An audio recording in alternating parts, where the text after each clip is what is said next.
क्या शुभ नाम बहन जी आपका? भगतमती रानी। बहन जी आप कहाँ से आए हैं?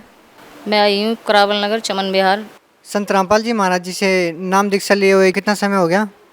भगत जी सर मैं आई थी 2011 13 सितंबर को, और आज मुझे क्या नाम है 4 साल हो गए, 5वीं साल लग गई 2015 में। संत रामपाल जी महाराज जी से नाम दीक्षा लेने से पहले आप किन देवी देवताओं की भक्ति करते थे? सर हम सभी देवी देवताओं की भक्ति करते थे, जिनका पता भी था या नहीं भी था पता, जो भी कोई बताता उसी को क्या नाम है मानते थे, लेकिन हमें उससे कोई लाभ नहीं था। संत रामपाल जी महाराज जी की शरण में कैसे आए आप? सर मैं संत रामपाल जी की शरण में ऐसे आई कि मेरे भाई को चोट लग गई थी, तो मैं गांव में गई थी और मेरा बड़ा भाई था, उसको किसी ने पुस्तक दी, तो पुस्तक में मतलब लिखा हुआ था, लेकिन मैंने जाकर उनसे पूछा, उन्होंने पूछा मुझसे कि बहन सब ठीक ठाक? मैंने कहा हाँ भाई सब ठीक है, पर क्या बताएं हमारी बहुत का नाम हिसाब किताब स्थिति ख़राब है। तो वो कहने लगे कि ऐसा कुछ नहीं है, हमारा क्या नाम है कर्म का ही लेख है, जो क्या नाम है मिटा नहीं सकते कोई, लेकिन एक बता रहे हैं क्या नाम है कोई पूर्ण संत आए हुए हैं और वो क्या नाम है मिटाएंगे। तो मैंने उनसे कहा, मैंने कि भाई ऐसी कौन सी जगह है? तो कहने लगे भाई कि हाँ मैं तुम्हें बताऊंगा थोड़ी देर के बाद। फिर मैंने उनसे पूछा, मैंने कि भैया आपको किसने बताया था? तो वो कहने लगे कि मैं जिस कंपनी में काम करता हूँ वो मेरे भाई गए थे, खोली से प्रसाद लेके गए थे वो वहाँ पे कंपनी में। तो कंपनी में क्या नाम है जब उन्होंने प्रसाद बांटा तो एक भगत भाई मिले थे, उनको प्रसाद देने लगे, तो वो कहने लगे झूठी पूजा का हम प्रसाद नहीं खाते, हम पूर्ण परमात्मा के क्या नाम भक्ति का प्रसाद खाते हैं। तो उन्होंने बोला क्या नाम है कि भाई ऐसे कौन है वो जो पूर्ण परमात्मा, और हम क्या झूठी भक्ति कर रहे हैं जो क्या नाम है मोहन बाबा जी का प्रसाद लेके आए हैं? तो वो कहने लगे कि भाई आप झूठी तो नहीं कर रहे हो, लेकिन हाँ सचमुच क्या नाम है जब ज्ञान का पता लगेगा तो सचमुच ये क्या नाम है झूठी भक्ति होगी, पूर्ण संत से क्या नाम है भक्ति प्राप्त करोगे तब पता लगेगा इस चीज़ का। तो उन्होंने मेरे भाई से मतलब प्रसाद नहीं लिया, तो मेरे भाई को ये बात बहुत खटकी और वो कहने लगे अच्छा भाई मुझे बताओ कौन सी भक्ति है, कैसी है वो? तो उन्होंने एक ज्ञान गंगा पुस्तक दी, तो मेरे भाई ने क्या नाम है वो पढ़ी। पढ़ने के बाद में फिर जैसे मैं घर पे पहुंची तो उन्होंने मतलब बात करी थी कि कैसे सब ठीक ठाक है। मैंने जो बात बतानी थी कि बता दी भाई, जैसे हमारी आर्थिक परेशानी थी, मैंने कहा हम बहुत परेशान हैं और क्या कोई फ़ायदा नहीं है पूजा पाठ करने से। तो मेरे भाई ने बताया था कि पूजा पाठ से कोई परेशानी जो भी है ये तो हम क्या नाम बेकार के लगे हुए हैं, हमें पता नहीं था इस बात के बारे में। मैंने एक ज्ञान गंगा पुस्तक पढ़ी है और उसमें मुझे पता लगा सचमुच क्या नाम है सब कुछ ठीक है। तो मैंने कहा भाई उसमें ऐसा क्या पता लगा है? तो मेरे भैया ने बस मुझे इतना बताया था कि हम काल के लोक में हैं और हम जितनी भी पूजाएं करेंगे ये हमारी भ्रमित करने वाली पूजा है, हमारे कर्म का बंधन कोई नहीं काट सकता, एक पूर्ण संत काट सकते हैं, जो क्या नाम है ज्ञान गंगा पुस्तक मुझे मिली है।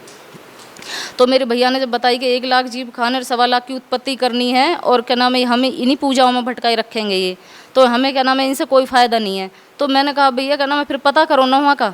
तो कहने लगे ठीक है मैं जाऊँगा। फिर मेरे मन में आई, मैंने कहा भाई तुम जाओगे मुझे भी लेके जाना। कहने लगे मुझे पता नहीं वहाँ का जगह का, वहाँ शायद बताते हैं 2 या 3 दिन लगते हैं और मैं पहले पता करके आऊँगा। तो मुझे मन में ऐसे कसक बनी, मैंने कहा भाई अगर तुम जाओगे तो मैं ज़रूर जाऊँगी साथ में। कहने लगा पहले मैं देख के आता हूँ। तो मैंने उसके साथ में जिद पकड़ी, तो मेरे भैया फिर मुझे भी साथ लेके गए वहाँ पे साथ लेके गए। तो मुझे वहाँ का वातावरण इतना अच्छा लगा, इतना अच्छा लगा कि मैं उसका क्या वर्णन करूँ, कि परमात्मा साक्षात मुझे क्या नाम है वहीं पर नजर आए थे, जबकि मेरी किसी से कोई बात भी नहीं हो पाई, पर अंदर घुसते ही मेरी आत्मा ऐसी गदगद हो गई। जिस टाइम परमात्मा प्रवचन कर रहे थे तो वो रक्षाबंधन का त्यौहार था, जो मतलब आम समाज करता है उसका त्यौहार था, तो हम उस पर गए थे। तो मेरे भाई ने क्या नाम है कहा कि ठीक है क्या नाम है मैं नामदान लेता हूँ और तुम मत लो, क्या नाम है घर पर कभी हमारे मतलब घर वाले के लिए कहने लगे कभी वो परेशान करें और डांटने लगे। मैंने कहा नहीं भाई मैं भी क्या नाम है नाम लूँगी। तो भैया कहने लगे कोई बात नहीं है तुम कर लेना और मैं क्या नाम है आज ले रहा हूँ। तो भैया भाभी उन्होंने नाम ले लिया और मुझसे कहा पहले घर पर पता कर लो ये ऐसा वैसा नाम नहीं है। मैंने कहा ठीक है भाई। फिर सुबह के टाइम फिर मेरे दिमाग में आई कि भाई देख मैं अब यहाँ पे आई हूँ, मैं यहाँ से खाली नहीं जाऊँगी, मुझे यहाँ का प्रवचन बहुत ही अच्छा लगा है और मैं यहाँ से नाम ही लूँगी।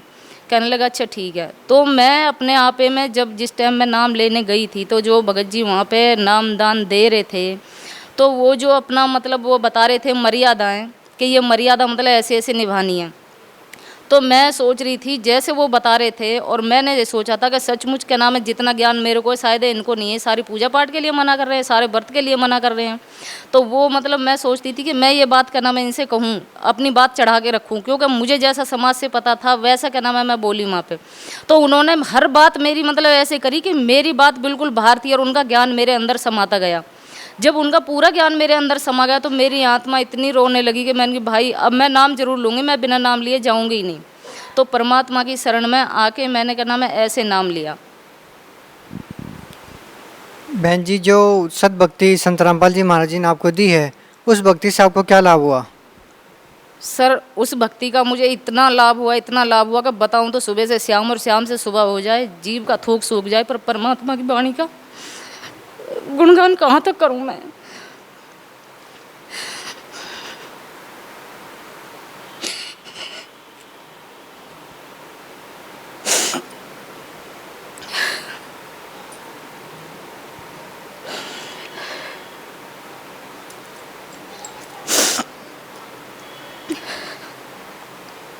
जिस टाइम मैंने नाम लिया था और मैं वहाँ से लौट गई तो मेरे भगत जी कह रहे थे वहाँ चली गई है, वही तुझे नाम देगा, वही एक संत है धरती पर और कोई संत ही नहीं है, सारी चीज़ें छुड़वाने के लिए चक्कर में पड़े हुए हैं। और उनका दारू पीने का इतना प्रभाव था कि सुबह ही उठ के चले जाते थे ना, हमारी बात कुछ सुनते भी नहीं थे, ना घर में बच्चों की बात सुनते थे। और दारू पी के ना रात को 11 बजे घर में आते थे, ना ये देखते बच्चे का नाम खा रहे हैं पी रहे हैं, कुछ क्या कर रहे हैं क्या नहीं कर रहे। सर मैं सिलाई करती हूँ, जो पैसा मतलब जोड़ती मैं अपने बच्चों की रोजी रोटी के लिए, बच्चों को कहते कि ना पढ़ाने की कोई ज़रूरत नहीं है, क्या इतिहास लिखा जाएगा इनका जो पढ़ा रहे हो इन्हें। मैं कहती थी देखो तुम तो क्या नाम है दारू में पागल हो गए, लेकिन मैं दारू में पागल नहीं हूँ, मुझे क्या नाम बच्चों को पढ़ाना है। फिर उन्होंने कहा क्या नाम अच्छा वही संत मिले तुझे, मैंने कहा बिल्कुल मुझे वही संत मिले हैं। तो सुबह ही चले जाते, शाम को घर में आते, गिरते पड़ते। वो पहले से ही मतलब इसी स्थिति में थे, लेकिन लास्ट में आके क्या नाम है जब मेरे को 22 दिन हो गए थे, तो इतवार का दिन पड़ रहा था, नाम लिए हुए मुझे 22 दिन हो गए। मैं कहती परमात्मा कैसे करो ने सद्बुद्धि दो कैसे ही। तो भगत जी ने इतनी मतलब दारू पी रखी थी जिसका कोई हिसाब नहीं। मैं कहती थी मेरी 3 बेटियां हैं 2 बेटे हैं, बाहर कोई सुनेगा तो क्या कहेगा कि औरत सिलाई करती है और ये आदमी दारू पी के मस्त रहता है, तो मुझे क्या नाम है सभी क्या सोचेंगे।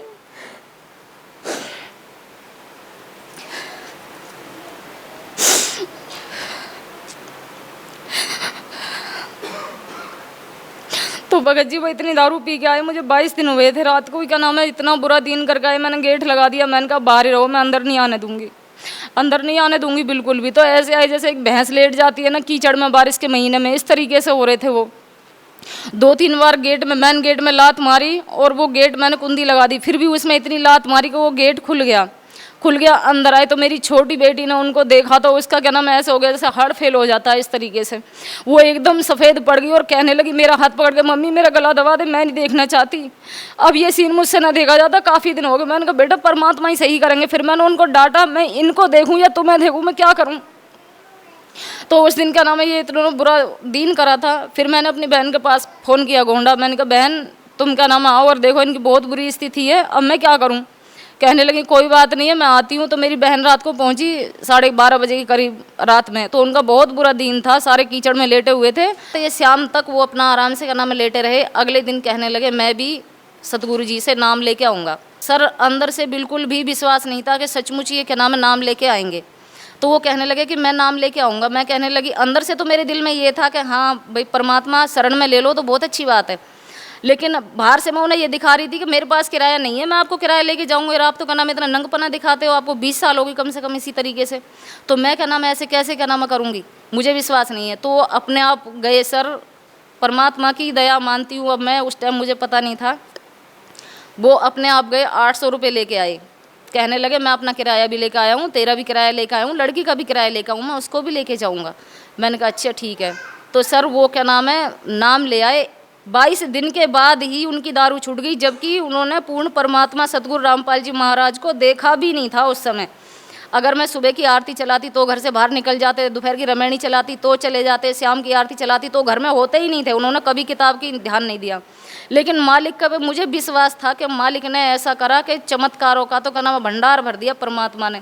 इस बात को मेरी आत्मा इतना गदगद करती है कि दिन रात मैं परमात्मा के ध्यान में ऐसे रहती हूँ। मालिक मुझे विश्वास भी नहीं था कि ऐसा हो सकता है, जो परमात्मा ने कर दिया। बाकी मालिक की दया से आज सभी ही हम परिवार में 7 हैं, 3 बेटी हैं 2 बेटे हैं, और भगत जी भी हैं, उन्होंने भी नाम ले लिया और नाम दीक्षा लेके आज बहुत ही अच्छे हैं। परमात्मा की दया अच्छी हो रही है और चमत्कार तो मालिक ने इतने दिखाए कि हर पल का नाम इतने दिखाए कि दिन और रात बताते रहो तो जिसका कोई जवाब नहीं। एक लाभ ये हुआ था कि हमारी नई कॉलोनी है तो वहाँ पे मतलब पानी निकलने का रास्ता नहीं है, नाली नहीं है सही तरह से।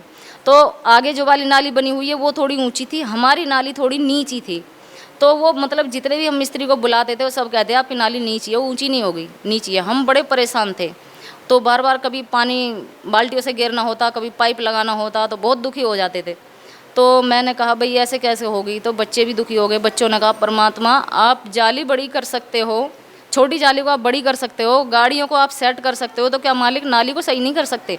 हमारे परमात्मा सब कुछ कर सकते हैं। तो मिस्त्री बुला लिए, मिस्त्री ने देखा, कहने लगा नहीं ये सही नहीं है, ये तो नीचे हो जाएगी नाली, फिर आपका पानी यहाँ भरा हो जाएगा, फिर कैसे जाएगा। परमात्मा की दया ऐसी हुई कि बच्चे बैठ गए परमात्मा का सुमरन करने के लिए और मटेरियल मंगाना शुरू कर दिया। सारा तोड़ा फोड़ा भगत जी सर आज भी मतलब भगत जी कहते थे कि ना ये तो नीचे पड़ जाएगी। मैंने कहा नहीं देख लो फिर भी कोशिश करके, परमात्मा इतना काम कर देते हैं। सर आज भी वो नाली कम से कम 2 इंच ऊंची है उस नाली से, जो वो नाली बाहर थी। हमको परमात्मा ने हर जगह इतना लाभ दिया, इतना लाभ दिया है कि हम क्या वर्णन करें परमात्मा की दया का। और जैसे वो जीव जंतु की तरह मतलब बाहर पड़े रहते थे और उनके साथ वाले कहते अच्छा आज तो अब तो आप भगत जी बन गए हो, दारू छोड़ दिए, क्या बात है? तो हमारे भगत जी कहते हैं भाई आपको पता नहीं है उस समय मेरा क्या नाम है क्या दुर्दशा थी, और आज मुझे पता लगता है कि क्या आनंद है मेरे अंदर। तो उन लोगों को वो आज बहुत गलत लगते हैं। बाकी ये कहते हैं कि जो आनंद आज है वो जब नहीं था। परमात्मा की भक्ति करके देखो, जो इसमें आनंद है वो उसमें नहीं था। मुझे पता था मेरा जीवन व्यर्थ हो रहा था, लेकिन पता नहीं कौन सा संस्कार था मेरा जो परमात्मा मुझे मिले। तो मैं तो ये कहती हूँ भगत जी का नाम है कि सभी को ये नाम करना चाहिए, जाप परमात्मा से नाम लेना चाहिए। बाकी वो भी सबसे कहते हैं, अब किसी के पास नहीं बैठे गलत लोगों के पास। अब तो उधर से वो आते हैं निकल के तो सारे मजाक बनाते, कहते कोई बात नहीं है मजाक करने दो, मैं ठीक हूँ ऐसे ही। अब मुझे तुम्हारी दारू नहीं चाहिए, मुझे पता है कि आपकी दारू से मुझे क्या नाम है कितना नुकसान हुआ है, क्या मैंने आज तक स्थिति देखी है अपने घर में।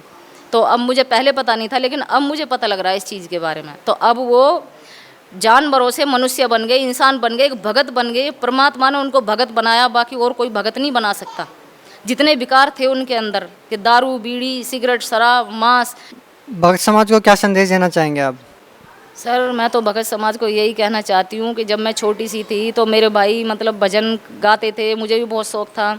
तो ये कार्तिक का महीना आता है, इसमें बहुत क्या नाम है नहाते धोते मतलब सुबह सुबह तो परमात्मा की मतलब जो भजन गाते हैं, परमात्मा तो खैर पता ही नहीं था उस टाइम कौन परमात्मा है क्या है। लेकिन उस टाइम मेरा भाई क्या नाम है जब हम सब भजन गाते थे लड़कियां, तो मेरे भाई भी गाता था कि भगवान तुझे मैं खत लिखता पर तेरा पता मालूम नहीं। आज मुझे पता लगता है कि वो परमात्मा यहाँ आ चुके हैं और उनका पता लग चुका है। उस टाइम मैं पूछती थी भैया वो कौन सा भगवान है, हम तो इतना भजन गाते हैं इतनी भक्ति करते हैं फिर भी क्या नाम है पता ही नहीं। कहते नहीं वो तो परमात्मा कोई और है। तो हम क्या भजन झूठे गाते? कह रहे नहीं झूठे भी नहीं गाते, ये भी सही है। अरे ये भी सही है, तो वो कौन सा भगवान है जिसके लिए खत लिखने के लिए कह रहे हो? तो मैं सबसे पहले अपने भाई को कहना चाहती हूँ कि मेरा भाई क्या नाम है आए और क्या नाम है उस परमात्मा को देखे जिसके पास खत लिखने की क्या नाम है इच्छा थी उनकी, वो परमात्मा आ चुके हैं। फिर भी मैं भगत समाज से यही कहना चाहती हूँ कि आप आओ परमात्मा की शरण में। वो संत सतगुरु रामपाल जी महाराज पूर्ण परमात्मा है और कबीर परमेश्वर के क्या नाम है रूप में है, लेकिन वो चोला बदल के आए हैं संत रामपाल जी के महाराज के चोले में। बाकी उनसे अलावा कोई और भगत नहीं बना सकता, कोई भी गुरु संत रामपाल जी ही के नाम है भगत बना सकते हैं। उनसे आगे कोई भी गुरु भगत बना ही नहीं सकता, सत भक्ति नहीं दे सकता, वेद शास्त्र भी नहीं दिखा सकता। परमात्मा ढोल के डंके पे कहते हैं अगर मैं गलत हूँ तो मुझे साबित करो, कोई आओ और कोई बताओ। पीछे तो दुनिया बहुत बात बनाती है, लेकिन सामने कोई आने के लिए तैयार नहीं होता। तो मैं सब भगत समाज से ये कहूँगी कि आओ और पूर्ण परमात्मा से नाम लो, दीक्षा लो और इस चीज़ को ग्रहण करो। ये मनुष्य जीवन फिर नहीं मिलेगा। परमात्मा कहते हैं पेड़ से पत्ता टूट गिरा फिर न लगता डार। ये जीवन हमारा ऐसा चला जाएगा कि मालिक की शरण में नहीं लगोगे तो पशु पक्षी बनने से कोई नहीं रोक सकता। और फिर हमारी कितनी दुर्गति होती है इस चीज़ का तो हम जान ही नहीं सकते। ये तो शरीर छूटेगा तब पता लगेगा, इसलिए पहले ही पता लग रहा है। हमारे सदग्रंथ बता रहे हैं, हमारे सब प्रमाण मिल रहे हैं कि सचमुच ऐसा होता है। तो इस चीज़ का ध्यान दें।